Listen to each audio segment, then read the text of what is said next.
So I was working at the Royal Adelaide Hospital as a team member in the violent patient response team.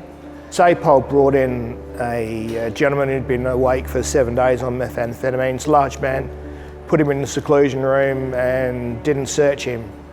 We were paged to respond to a code black because he was trying to smash his way out of the room, and we had to enter the room, restrain him, search him. Didn't go to plan. As you open a door, only one person can get through the door at a time. I was first through, and he was a large bloke, and we ended up in a wrestling match. There was a barouche in the seclusion room, which is a very heavy bed, and we fell between the barouche and the wall. And I twisted my back as I was falling to the floor with this gentleman. I thought I'd be back to work the next day. By the time I'd realised how badly I had injured myself, I didn't know when I'd be able to return to work. I first met Andrew approximately 6 years ago. We had an initial meeting in his home and we spoke about his recovery, his injury, and I could see that he was very isolated and needed some assistance to reconnect with the community. I had a discectomy, laminectomy.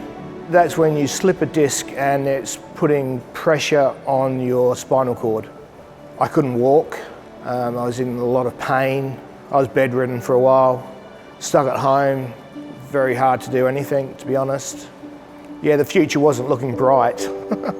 I think my role with Andrew was more encouraging him to achieve his goals. He knew exactly what he wanted to do, but he didn't know how to achieve it.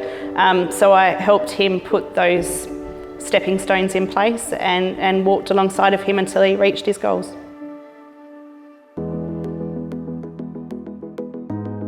The turning point was when I sat down with Leah, we were having a coffee, and she said, "Right, Andrew, how do you feel about returning to some kind of work?"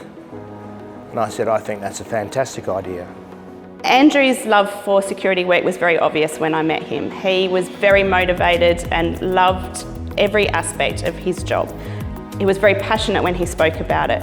So the first step for us was to gain that approval from his treatment providers for them to be able to provide the capacity that he could return to that work. We put in some support services for him, so that included assistance with resumes and interview skills. It also included attending different courses to get his certificates, and then obviously my support as well. Being mobile, I was able to meet with him out in the community and his home to help him achieve his goals. It took a while with a lot of support and a lot of services. I utilised every service and bit of support that I could from Return to Work SA, and we got there. I employed Andrew because of his experience mostly. He's been in the industry a long time, I think over probably around 20 years. He's previously done work as an armed guard. He had a good presence, which is a good requirement for this type of work. His demeanour, his honesty, which is important for us. I think when Andrew realised that he could actually return to work, that was huge for him. His motivation tripled and he was on the phone to me constantly with different ideas of what he could do and achieve. Andrew has worked out very well.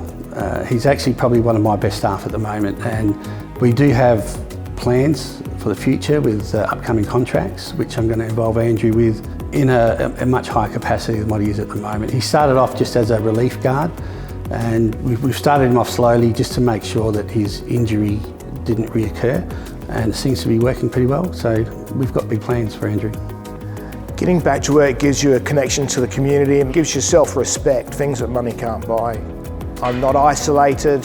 I've got a reason to get up every morning. I just generally love life at the moment. Just don't give up. Don't sit at home. Don't lay in bed and think the future's not going to get any better, because it will.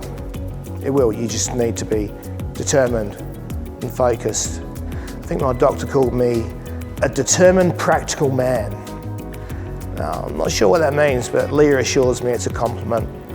So, be determined. Be practical. Get it done.